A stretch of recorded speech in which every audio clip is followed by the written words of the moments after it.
What if I told you that everything you've been told about success, whether in your career, relationships, or personal life, comes down to one thing you might be completely overlooking?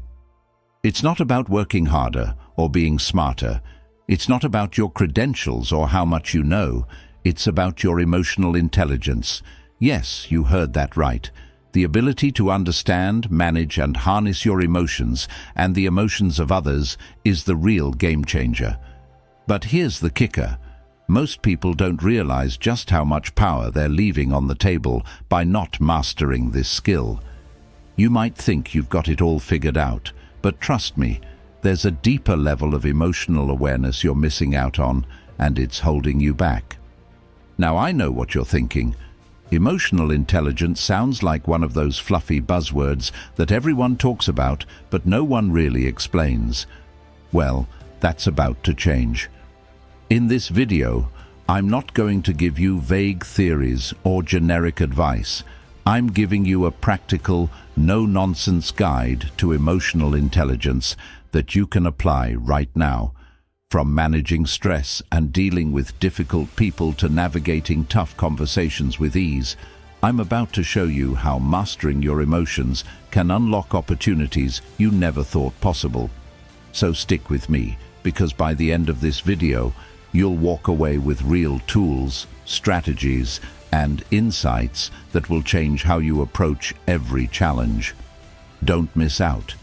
This is your chance to take control of your emotions, your relationships, and your future. Let's dive in. Number 1, trigger control, mastering your emotional time. Bomb. We've all been there, right? You're sitting in a meeting and someone says that one thing that just sets you off. Maybe it's a little comment that digs under your skin, or an action that feels completely unfair. And before you know it, your heart's racing, your palms are sweating, and you're about to explode.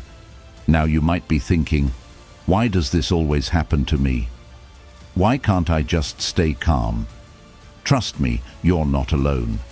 The thing is, emotions can be like ticking time bombs. We just don't always know when they're going to go off. But what if I told you that you have the power to control the fuse before it detonates? Picture this. You're in a conversation with someone who's being passive-aggressive, maybe even sarcastic. The kind of conversation that feels like a minefield.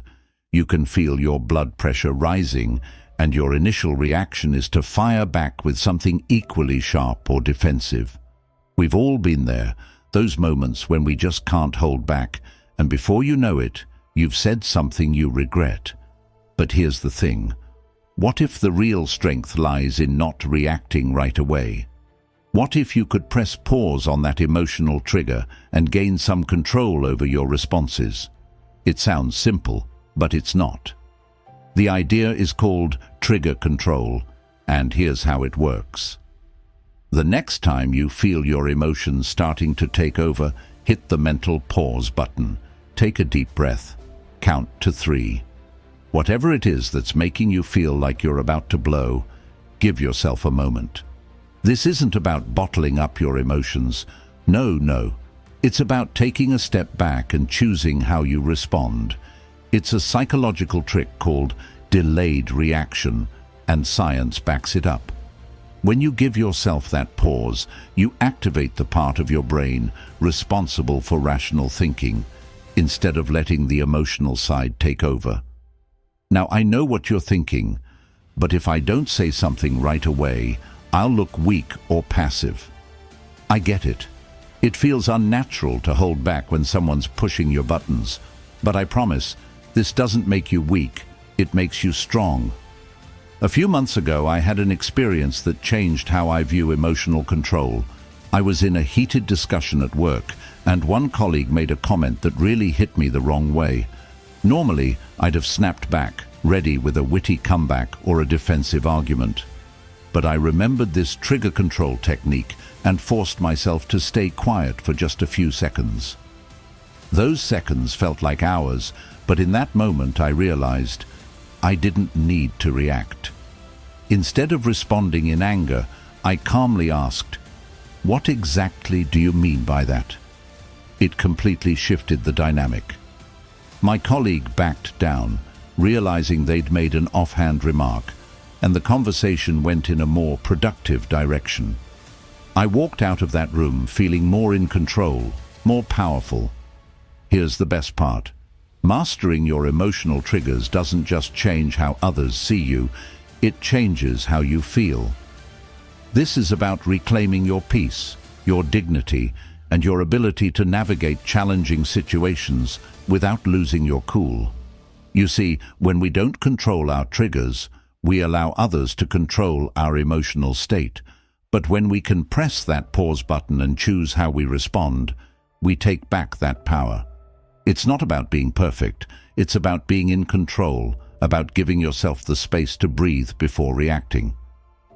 The next time you feel that emotional bomb ticking away, remember, you have the power to diffuse it before it explodes. Your peace, your calm, and your emotional resilience are worth so much more than a reaction you might regret later. So take a breath, press pause, and watch how the world changes when you stop letting your emotions control you. Number 2, emotional transparency, the power of radical honesty. What if I told you that the secret to deeper connections and less emotional stress is something most people avoid like the plague? It's called emotional transparency. Yes, I know, it sounds risky, even a little uncomfortable, right? But trust me on this, it might just be the most empowering shift you'll ever make in your personal relationships. Now, I can hear the doubts already. Isn't being too honest a recipe for disaster? Or, what if I hurt someone's feelings? Hang with me for a minute, because this is exactly why radical honesty can be your new superpower. You know the type, that friend, colleague, or family member who keeps everything bottled up, avoiding confrontation, sidestepping tough topics, and leaving emotions unspoken. And you, maybe, are the one who tries to keep it all together, masking your true feelings to keep the peace. We've all been there, haven't we? Trying to avoid the uncomfortable, pretending everything's fine, even when it's clearly not. But here's the kicker. Hiding your true emotions doesn't just hurt the other person, it hurts you too. And here's where the game changes. Radical honesty isn't about unloading everything all the time. It's about being honest with yourself and with others, and learning how to express those emotions before they build up into resentment or frustration. So, how does it work in real life? Well, it starts with a simple shift. Stop pretending. The next time you're feeling frustrated, upset, or even excited, just say it. I'm feeling frustrated right now because... Or, I need to tell you something that's been on my mind. Sounds easy, right? But it's actually a lot harder than it seems. The truth is, we're scared of being vulnerable. But here's why emotional transparency works. It builds trust and authenticity. When you're honest about your feelings, you invite others to be honest too. And that's when true connection happens. It's like opening the door to genuine conversations instead of dancing around the issue. I'll give you an example. A few months ago, I had a misunderstanding with a friend. We had been avoiding talking about it for days, both of us thinking the other was upset, but neither of us wanted to rock the boat. Finally, I just decided to be brutally honest and said, "Look, I've been feeling ignored and it's bothering me." Her response wasn't defensive, but instead she said, "I didn't realize that. I'm sorry." And just like that, the tension lifted. We didn't need to overanalyze everything or argue about who was right. We just needed to be open about how we felt. It was freeing, honestly. It reminded me that being upfront about my emotions didn't create chaos. It created clarity. Here's the empowering part. Emotional transparency isn't just about getting your feelings out there. It's about taking control of your emotional well-being. It's about reclaiming your space, your peace, and your dignity by refusing to carry around unspoken resentment or frustration. When you allow yourself to be honest, you take away the fear of saying the wrong thing. or holding back your emotions to please someone else. You become the one who sets the tone for authentic, real interactions. And I get it. It's tempting to over-explain or apologize for your feelings, but don't back down. Your feelings are valid, and expressing them is an act of self-respect. The next time you feel that emotional pressure building up, remember this: your peace is worth more than silence. Your voice, your emotions, and your honesty are tools that can build stronger, more meaningful connections. You don't need to hide anymore. You don't need to censor your truth. The more transparent you are, the more powerful you become. It's time to speak your truth, stand in your power, and let your emotions be the bridge to a deeper connection with those around you. Radical honesty isn't just a practice, it's a revolution. It's your time to shine. Number 3. The silence game. Listening to understand, not to respond. What if I told you that the secret to solving most of your everyday conflicts doesn't lie in speaking more, but in speaking less? I know, it sounds like the opposite of what you'd expect, but trust me on this. What if the key to deeper connections, fewer arguments, and better understanding was simply learning to listen in a way you've never tried before? Now, you might be thinking, wait, listening is easy. I do that all the time. Sure, but here's the catch. Most of us listen to respond, not to truly understand. Let me explain why flipping that script could change everything. You know the type, those conversations where you're just waiting for your turn to speak. Someone's telling you a problem, and instead of being fully present, you're already crafting your response in your head. Or, even worse, trying to fix things before they even finish explaining. We've all been there, haven't we? Thinking we're helping by jumping in with solutions or advice, but in reality, all we're doing is missing the chance to actually hear the other person. And in the end, they don't feel heard, and neither do we. So what if I told you that the real breakthrough happens when you stop thinking about what to say next and start thinking about what's actually being said? Here's the twist. The silence game is about listening to understand, not to respond. It's not about waiting for your chance to jump in or share your opinion.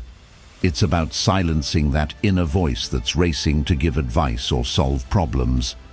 In fact, sometimes the most powerful thing you can do is just sit in silence and let the other person fully express themselves.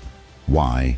Because when you listen to understand, you give that person the space to feel truly seen and heard.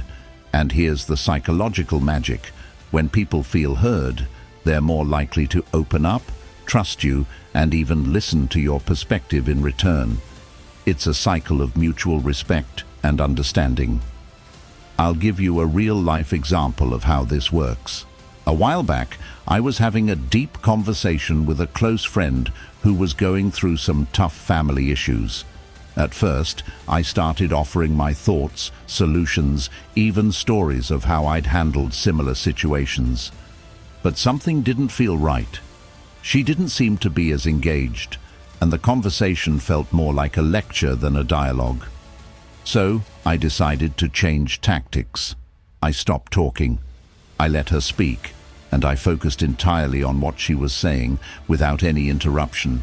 I asked her more questions about how she was feeling and just listened. After a few minutes of uninterrupted talking, something shifted. She began to open up even more deeply, and I realized she wasn't looking for advice. She was looking for empathy, for someone to understand her experience. In that moment, I could feel our connection growing. It wasn't about fixing anything, it was about truly hearing her. This is the power of the silence game. It's about reclaiming your emotional space by refusing to fill the silence with words that don't serve the moment. It's about recognizing that sometimes the most empowering thing you can do is give someone the gift of your undivided attention. It allows them to process their emotions, and in turn, it allows you to process your own. The real strength comes from being able to hold space for someone's feelings without rushing to change them. By playing this game, you strengthen your relationships, build trust, and yes, boost your emotional intelligence. The next time you're in a conversation and your instinct is to jump in with advice or a story of your own, try the silence game. Resist the urge to fix or solve and just listen. Trust me, when you listen to understand rather than respond, you'll realize how much more powerful silence can be. Your space, your peace, and your dignity are found in those moments of stillness, where you allow others to be fully seen and heard. This isn't passive, this is active listening, and it's a form of respect that will change the way you communicate. So, next time you find yourself in a conversation, remember, listen to, understand, not to respond. The silence isn't empty, it's full of possibility. Number 4, the self-care paradox, putting others first to save yourself. Imagine this. You're running on empty, mentally, emotionally, physically. You've been giving, but somehow you're still stuck feeling like you're not enough. Here's the paradox that most of us miss. The best way to fill your own cup isn't by obsessively trying to take care of yourself, but by putting others first. Yes, trust me on this. Sometimes the secret to self-care isn't selfish at all. It's actually about being there for others in a way that, ironically, fills you up in ways you never expected. Now, I know what you're probably thinking. Hold on, that doesn't sound like self-care. Shouldn't I be the one getting the attention here? Stick with me on this. There's power in putting others first. You've seen it before, right? The person who gives and gives, constantly helping others, and then burns out because they never take time for themselves. It's easy to get caught in this cycle where the idea of self-care becomes a me-time checklist. Bubble baths, massages, solo hikes. But those things only go skin deep. You know the type, the one who says, "I've been putting myself first lately, but still feels empty." We've all been there, right? The truth is, sometimes the most nourishing thing you can do for yourself is to step outside of your own bubble and pour energy into someone else's. You might just find that in the process, you start healing in ways you didn't know were possible. So let's dive into the real power of this concept. What if the way to really take care of yourself was through acts of service, through offering your time, attention, and empathy to others? The trick is that when we give to others, when we extend ourselves in a way that's purposeful and compassionate, we end up creating a positive feedback loop. Here's why. Helping others triggers our brain's reward system. It releases dopamine, the feel-good chemical. When we see the effect of our actions on others, when we realize we've made a real difference, we experience a sense of fulfillment. This, in turn, helps us to feel better about ourselves. You're not neglecting your own well-being, you're actually nurturing it by tapping into the shared humanity that connects us all. I remember a time when I was feeling completely drained. I had taken on a lot at work, stretched myself thin with personal commitments, and was starting to feel overwhelmed by everything on my plate. One evening, I ran into an old friend who was struggling with a personal issue. Instead of retreating into myself, I chose to listen, to really listen. I gave her my full attention, offering whatever insight and support I could. That conversation lasted for hours. I thought I was going to collapse by the end of it, but surprisingly, I felt recharged.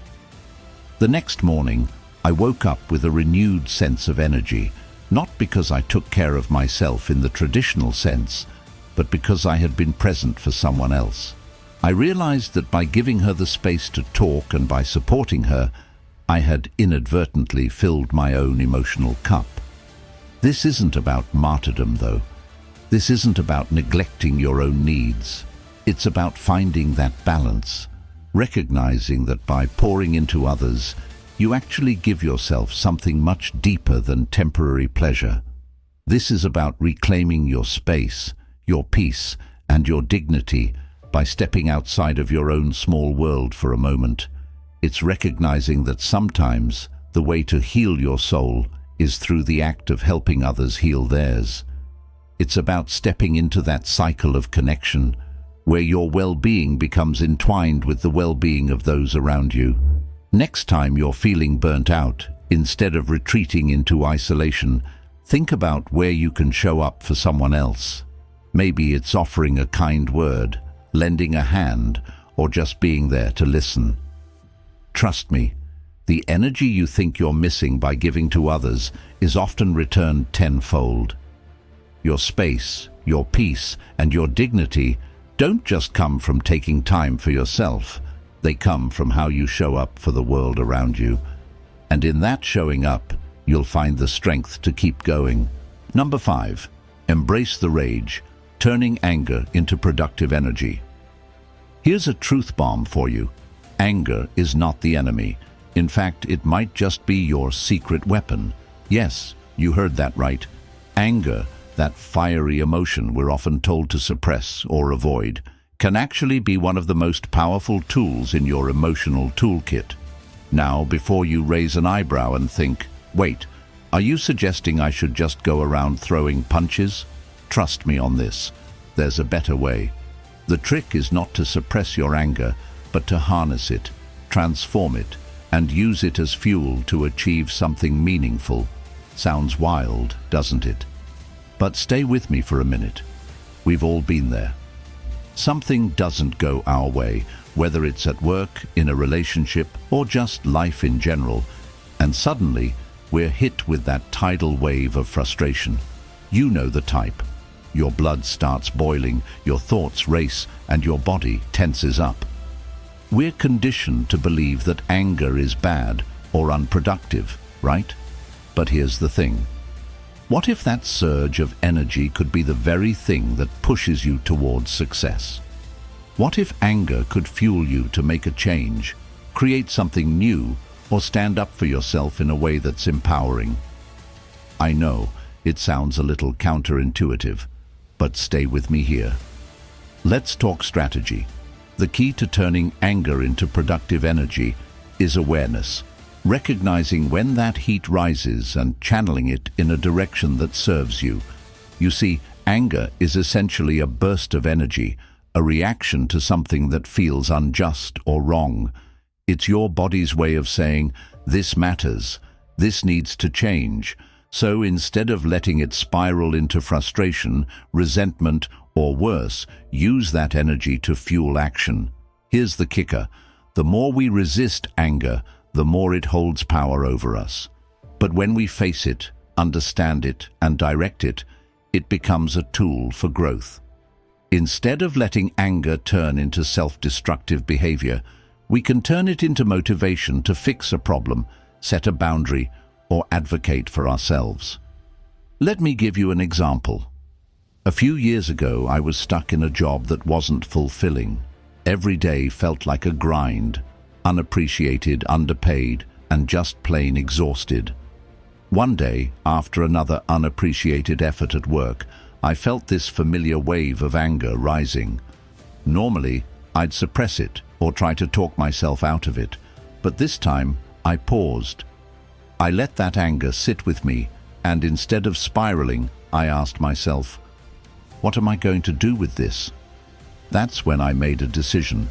I used that anger as fuel to update my resume, take on new challenges, and start exploring new career opportunities. A few months later, I found a job that valued my skills and gave me the recognition I deserved.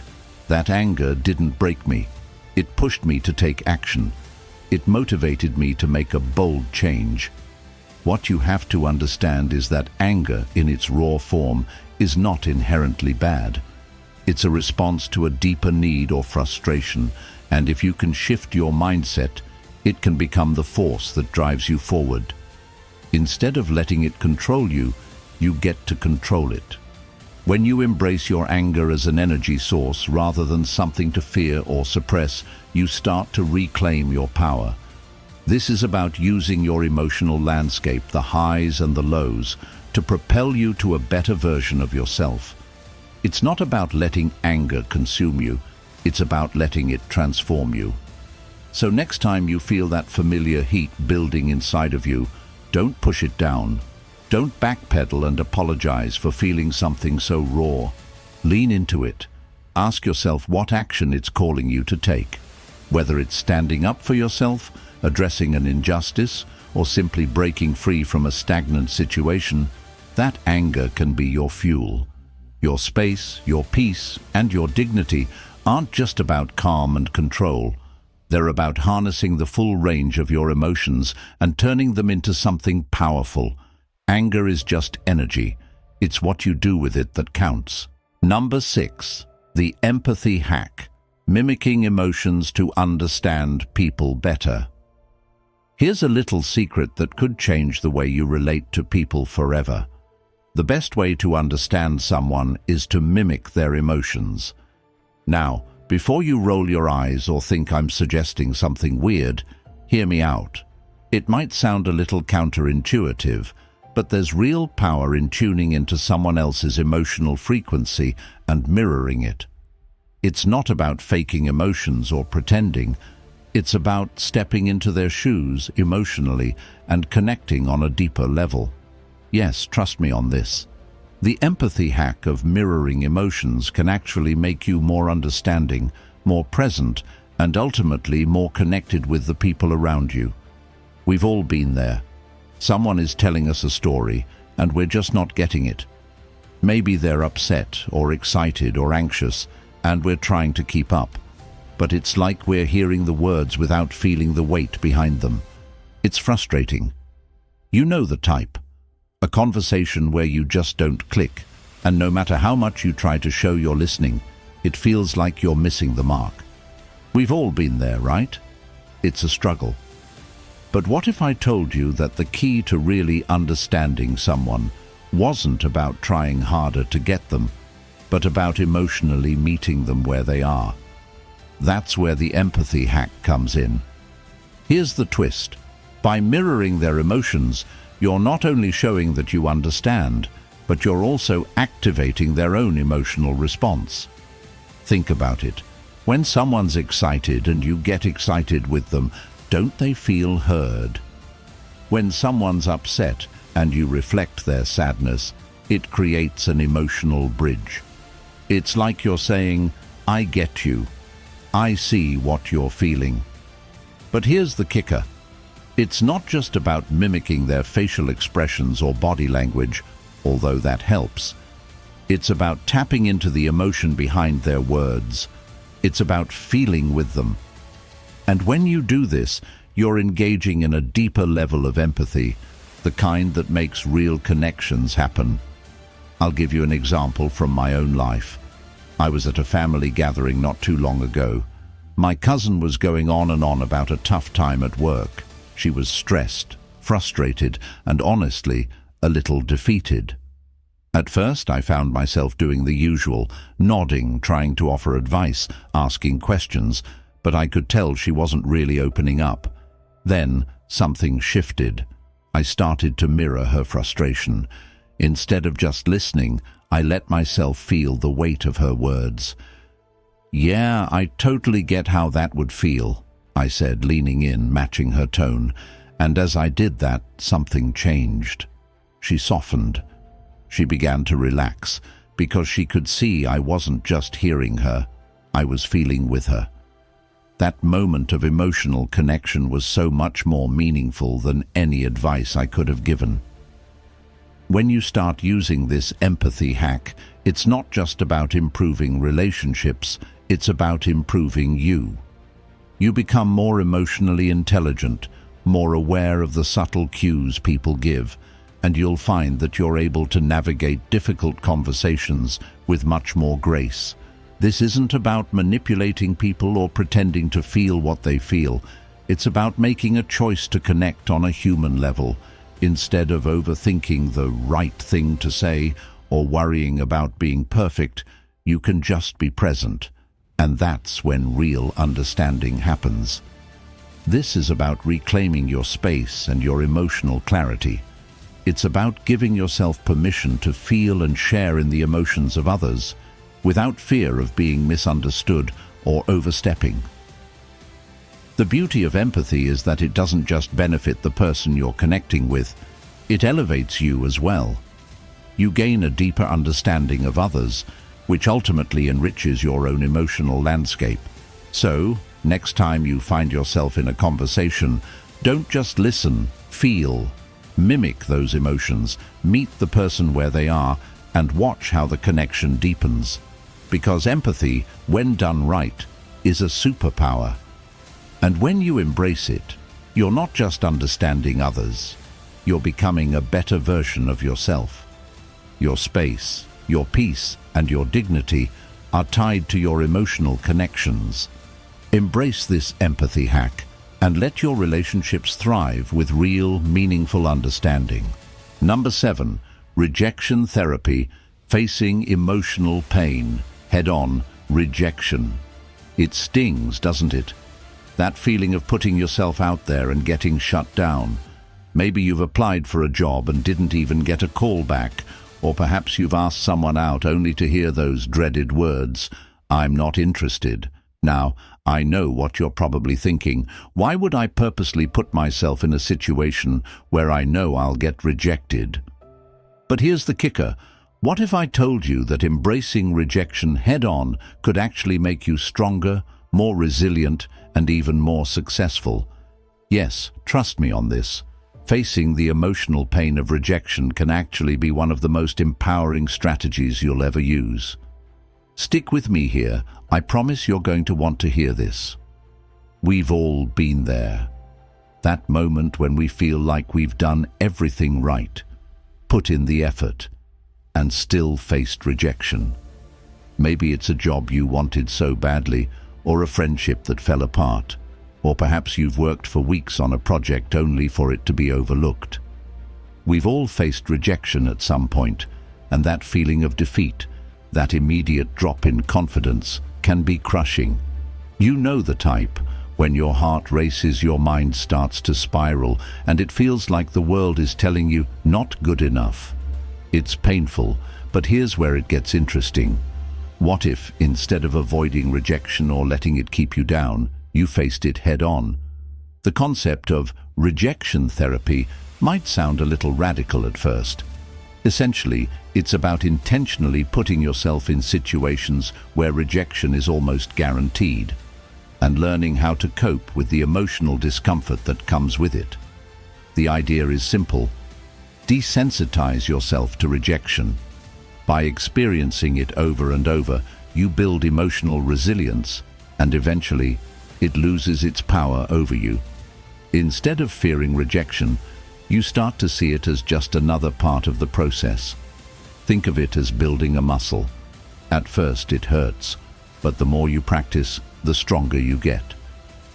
I tried this myself a while back, and let me tell you, it was a game changer. I decided to take it to the next level.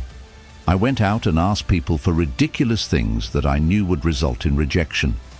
I'd go to a coffee shop and ask for a free drink, or I'd ask someone on the street for directions to a place I knew didn't exist. And yes, it felt awkward at first.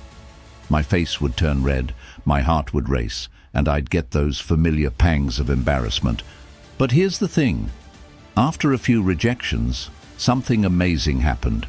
The sting started to fade. I realized that rejection wasn't personal. It wasn't about my worth. It was just a part of the journey. I began to feel more at peace with the possibility of rejection, and as a result, I became more confident in asking for what I wanted in other areas of my life, even when the stakes were higher. Here's the emotional empowerment part. By facing rejection, you stop letting it control your emotions.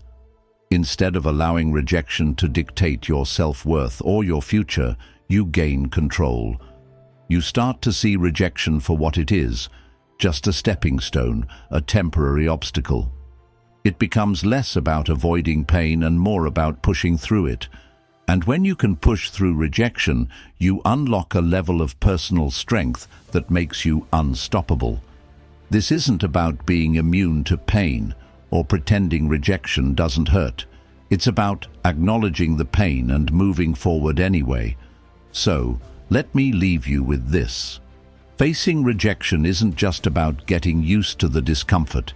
It's about reclaiming your power. It's about taking back control of your emotional space and your mental strength. Rejection doesn't define you. It's just a part of the journey. Your space, your peace, and your dignity are yours to own. No rejection can take that away. Every time you face rejection, you're not just bouncing back. You're becoming better, stronger, and more resilient. Embrace the pain, face the rejection, and watch yourself transform into someone who isn't afraid to ask for what they want, no matter the outcome. Because at the end of the day, your strength comes from your ability to keep going, no matter how many times you hear no. Number 8, the hurt me first technique, reframing emotional vulnerability. You've probably heard the phrase, "Don't let them see you sweat." It's a classic, right? Keep your emotions in check, always appear unbothered. But here's the thing. What if I told you that holding back your emotions isn't the best strategy? What if instead, the most powerful thing you can do is show your vulnerability first? Yes, trust me on this. There's something truly liberating and even empowering about embracing your emotional vulnerability from the get-go. I know, you're probably thinking, why on earth would I choose to be vulnerable? Isn't that just asking for trouble? But hear me out. We've all been there. The anxiety of opening up to someone, whether it's a friend, a partner, or even a colleague. You feel that pit in your stomach, the nervousness creeping in, wondering if they'll judge you, dismiss you, or maybe even hurt you. You know the type, the emotional wall you put up because you're scared of being too open or too honest. The fear of being hurt, rejected, or misunderstood can feel paralyzing. We've all been through moments where we've held back just a little too much, convinced that if we keep our feelings hidden, we're safer. But here's where it gets interesting. Imagine for a second that you flipped the script on this. What if, instead of waiting for someone else to make the first move, you decided to show your emotional vulnerability first? I know it sounds counterintuitive, but trust me, it works. This is what I call the hurt me first technique. You go into the conversation or relationship ready to be open, to share your feelings, to put it all out there. By doing this, you actually take control of the situation. You're not letting fear dictate your actions. You're actively choosing vulnerability, and in doing so, you reframe it as strength, not weakness. Think of it like being the first to take a punch. It stings, but you know you can handle it, and it sets the tone for the whole interaction. I'll give you a real example. A few months ago, I had a really tough conversation with a friend who I felt was pulling away. Normally, I'd keep my feelings bottled up, hesitant to rock the boat.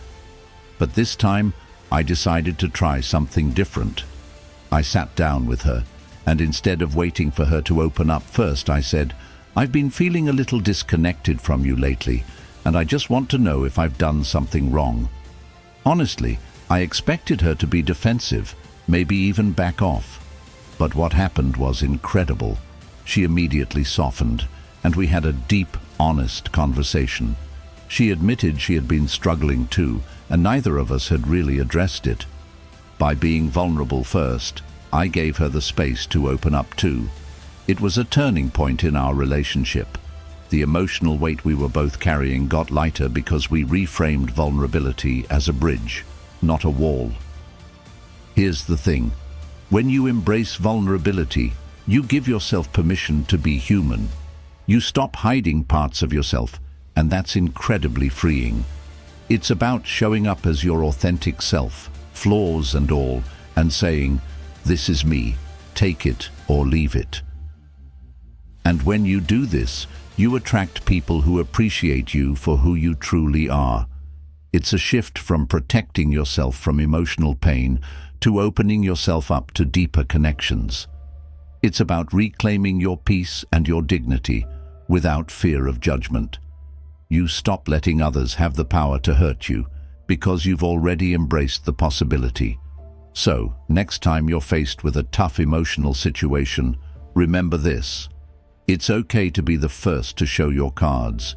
Your vulnerability is not a weakness. It's a bold declaration of your strength and authenticity. Your space, your peace, and your dignity are yours to protect. But by being open and vulnerable, you're also giving yourself the chance to build stronger, more meaningful connections.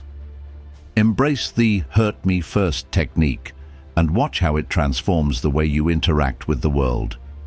You've got this. Number 9.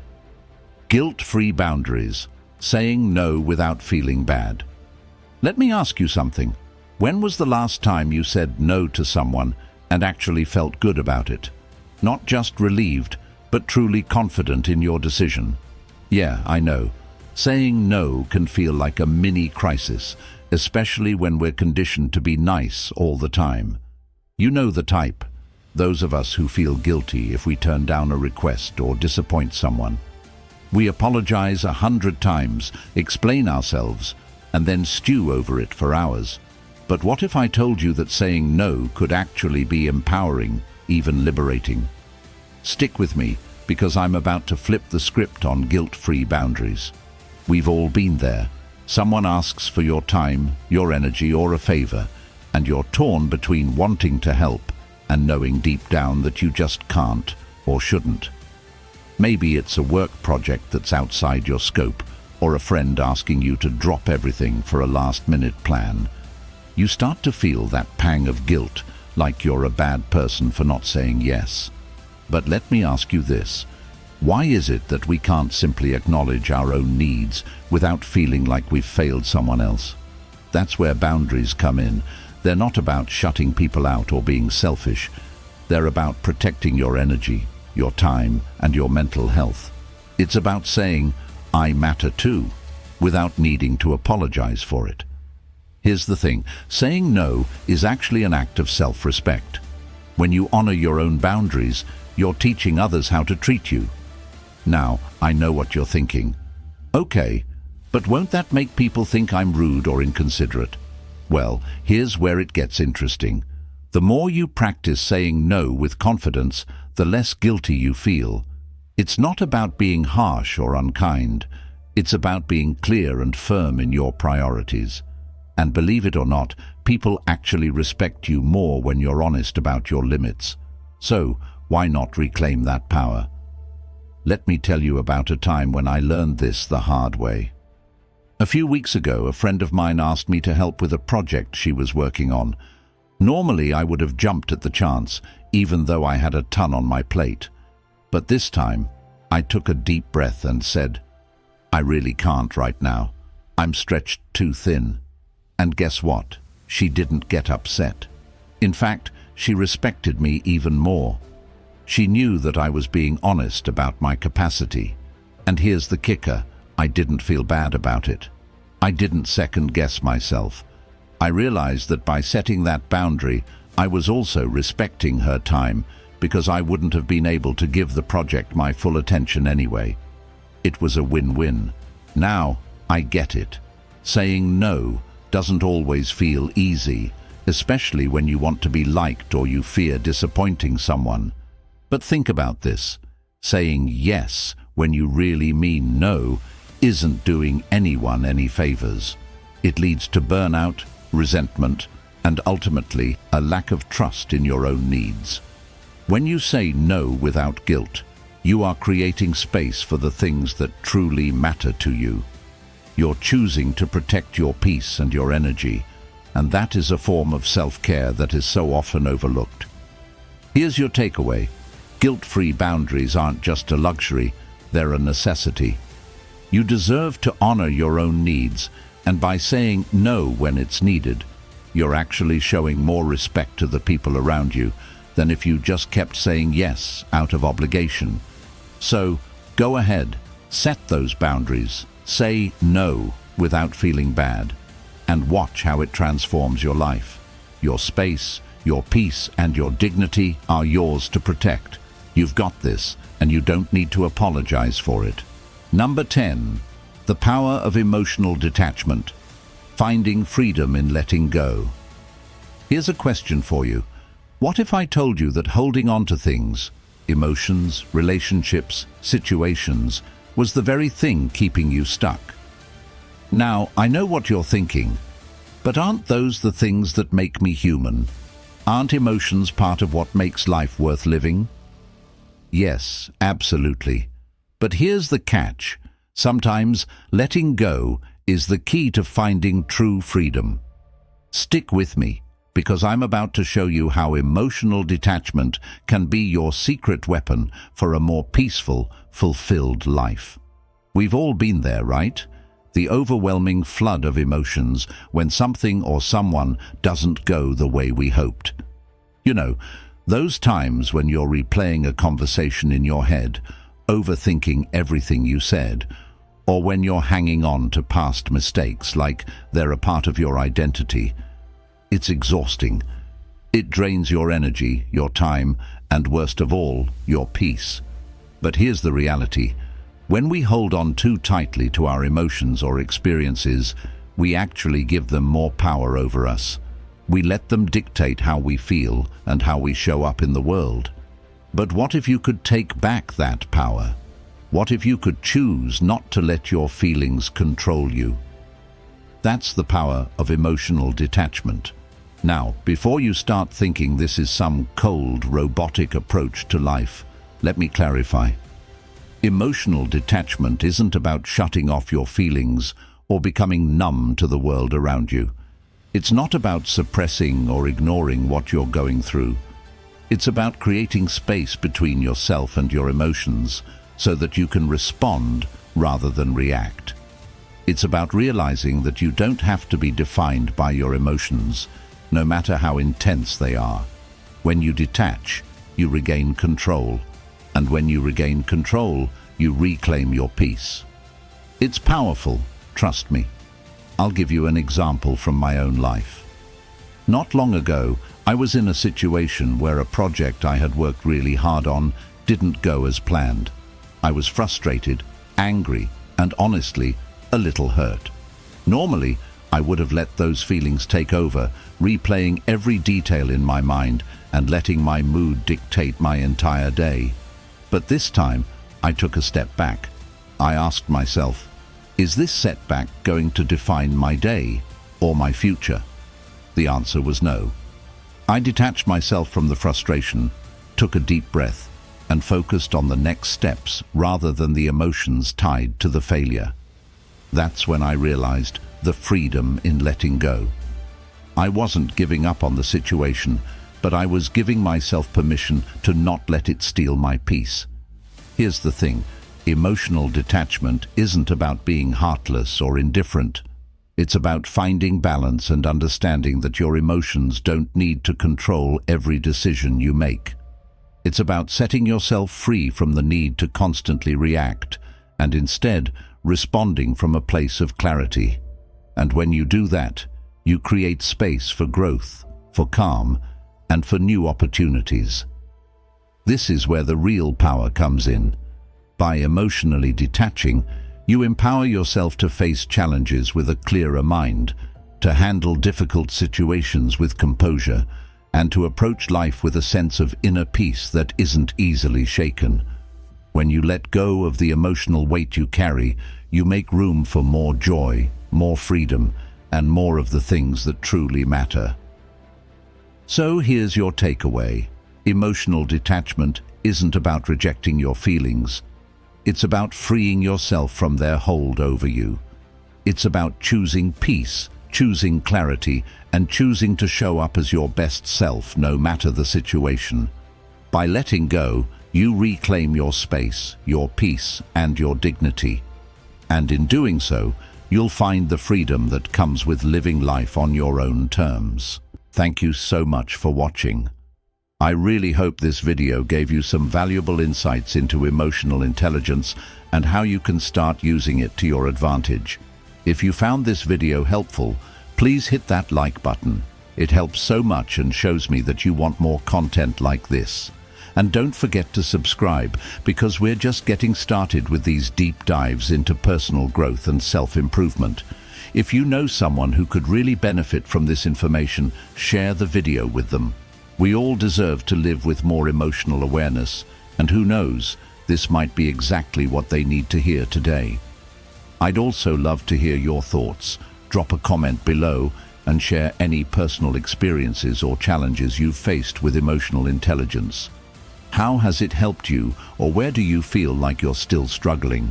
Let's start a conversation and support each other on this journey. Remember, emotional intelligence isn't just a skill, it's a lifestyle. The more you practice, the more power you unlock in yourself and your relationships. Keep working on this, and until next time, take care of your emotions. They're the foundation for everything you want to achieve.